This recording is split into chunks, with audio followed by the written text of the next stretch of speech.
وہاں کا لڑکا نام تھا اس کا گووند جیسوال، رکشا پولر تھا اس کا باپ۔ وہ خود کہتا کہ رکشا چلا کے ہمارے گھر کا خرچہ چلتا تھا۔ کہتا ہے کہ اتنی غربت تھی، لیکن ایک دن کسی امیر لڑکے سے دوستی ہو گئی، اسکول میں پڑھتا تھا، اس کے گھر پہ وہ گووند جیسوال پہنچا۔ کہتا اس امیر باپ نے اپنے لڑکے کو ڈانٹا کہ اس کے کپڑوں سے بدبو آ رہی ہے، پسینے سے بدبو آ رہی ہے، ارے تم امیر زادے ہو، غریبوں سے دوستی کیوں کرتے ہو؟ گووند جیسوال اپنی ہسٹری میں بتاتے ہیں کہ اس کے یہ جملے چپ گئے، اور میں نے اپنے گھر پہ آ کے کہا اپنے پتا جی سے جو رکشا چلانے والے تھے، پتا جی یہ بتاؤ سب سے اونچی پوسٹ کون سی ہوتی ہے، سب سے اونچا عہدہ کون سا ہوتا ہے؟ میں خود کی بھی ڈگنیٹی حاصل کروں گا، خود کو بھی رسپیکٹ دلاؤں گا، اور سماج میں اپنے ماتا پتا کو بھی رسپیکٹ دلاؤں گا۔ اور رسپیکٹ دلانے کا واحد راستہ ہے ایجوکیشن کا راستہ، تعلیم کا راستہ۔ تو پتا جی چونکہ بیچارے وہ بے پڑھے لکھے آدمی تھے، انہوں نے کہا بیٹا سب سے اونچی پوسٹ ہوتی ہے لیک پال کی۔ کہتے میں نے لیک پال بننے کو خواب دیکھا، آگے بڑھتا رہا، کسی نے مجھے بتایا نہیں لیک پال نہیں، سب سے اونچی پوسٹ ہوتی ہے کوتوال کی۔ کوتوال بننے کا خواب دیکھا، آگے بڑھتا رہا، پھر مجھے کسی نے سمجھایا اگر تمہیں سنگھرش کرنا ہی ہے اور کچھ بننا ہی ہے گووند، تو اتنی محنت کرو کہ انڈیا میں 3 پوسٹ ایسی ہوتی ہے، 2 کے ذریعے سیاست چاہیے، 1 کے ذریعے علم چاہیے، یا تو پی ایم ہو یا سی ایم ہو یا پھر پائی ایجوکیشن پی ایم ہو۔ بننا ہے تو پی ایم بنو، محنت کرو۔ کہتے میں نے محنت کی، ادھر میرے پاپا کے پاؤں میں سیپٹک ہو گیا تھا، ان سے چلا نہیں جاتا تھا، وہ لوگوں اس سے موٹیویٹ ہو کے جانا، ایک جذبہ لے کے جانا کہ ہم حافظ ملت کے عرس میں گئے تھے اور یہ ویژن لے کے آئے ہیں کہ سر چھپانے کو چھت رہے نہ رہے، پہننے کو جوتا رہے نہ رہے، مگر ہاتھوں میں قلم رہنا چاہیے، ایجوکیشن کی پاور رہنا چاہیے۔ جس انسان نے محنت کی، سنگھرش کیا، جانتے ہو گووند جیسوال کہتا ہے 2 وقت کا کھانا نہیں کھاتا تھا، 1 وقت کا کھانا 2 وقت میں کھاتا، آدھے کپ چائے پیتا تھا، ٹیوشن پڑھا کے اپنی فیس کا خرچہ نکالتا تھا۔ کہتے میں نے 18 گھنٹے ریس، سوچو یار 24 گھنٹے میں سے 18 گھنٹے جو لڑکا پڑھ رہا ہو وہ خود اپنے حالات بتاتے ہوئے کہتا اس سے زیادہ اگر میں پڑھتا تو مر جاتا، اس سے زیادہ اگر میں پڑھتا تو میری ڈیتھ ہو جاتی، مر جاتا میں، لیکن میں نے محنت کی، میرے سامنے اپنے پتا جی کا بھی سمان تھا، اپنے آپ کو بھی سمان دلانا تھا سماج میں۔ کہتے جب میں نے محنت کی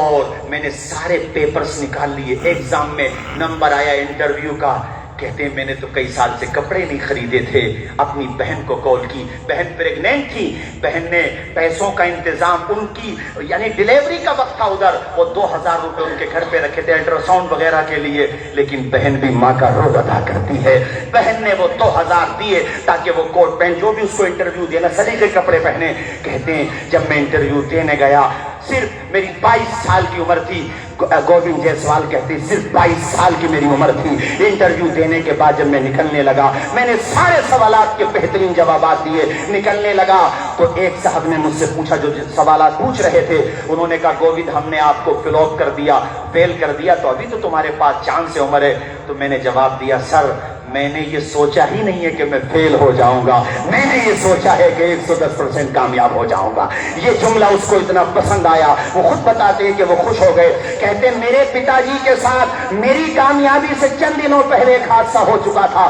ایک تو ان کے پاؤں کا آپریشن ہوا تھا، مگر غربت کی وجہ سے وہ بیچارے پھر بھی رکشا چلاتے تھے۔ ایک ہوم گارڈ نے ان کو ڈنڈا مارا اور ان کے رکشے کے ٹائر میں جو ہے اس نے سوراخ کر دیا، تو کسی وکیل نے، ہمارے گاؤں کا وہ وکیل تھا، اس وکیل نے کہا ہوم گارڈ جی جانتے نہیں ہو ان کا بیٹا UPSC ایگزام نکال چکا ہے۔ کہتے جب میں سکسیس ہوا تو مجھے یقین نہیں آیا، اتنی خوشی ہوئی، سب سے پہلا اگر میں نے کسی کو فون کیا تو میرے پتا جی تھے۔ کہتے میرے پتا جی کو یہ پتا چلا کہ میرا بیٹا PM بنے گا تو ریپلائی نہیں آیا، کوئی جواب نہیں آیا۔ کئی منٹ کے بعد روتے ہوئے پتا جی نے کہا بیٹے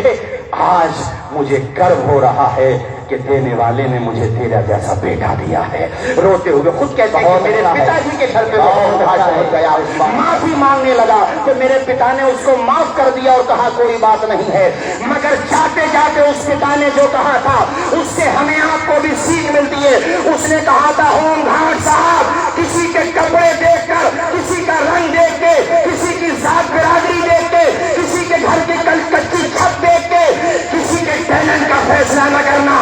وقت بدلتے ہوئے دیر نہیں لگتی ہے، ہوم گارڈ صاحب وقت بدلتا ہے اگر وقت بدلنے میں وقت لگتا ہے۔ زندہ باد زندہ باد زندہ مگر باد۔ وقت بدلتا ہے، سنگھرش کی راہ جو چلتا ہے، حالات وہی بدلتا ہے۔ جس نے راتوں سے جنگ جیتی ہے سورج بن کر ضرور چمکتا ہے۔ ہاتھ اٹھا کے ذرا میرے ساتھ بولو، آدھی روٹی کھائیں گے، پورا بننا بولے میرے ساتھ، بچوں کو پڑھائیں گے، آدھی روٹی کھائیں گے، زور سے آدھی روٹی کھائیں گے بچوں۔ بس یہی میرا پیغام تھا، یہی حضور حافظ ملت کا پیغام ہے۔ اور ایک بات اور غلام ربانی بھائی جاتے جاتے میں عرض کر دوں کہ حافظ ملت کے عرس سے باقی آراز کرنے والے انتظامیہ کو یہ سیکھ بھی لینا چاہیے کہ یہاں جب آذان ہوتی ہے تو مسجد نمازیوں سے لبالب ہو جاتی ہے، یہاں جب آذان کی صدا بلند ہوتی ہے تو دیوانوں کا ہجوم عزیز المساجد میں امڑ پڑتا ہے۔ اللہ کی قسم اسلاف کی یادیں تازہ ہو جاتی ہیں، سروں کا ہجوم دیکھ کے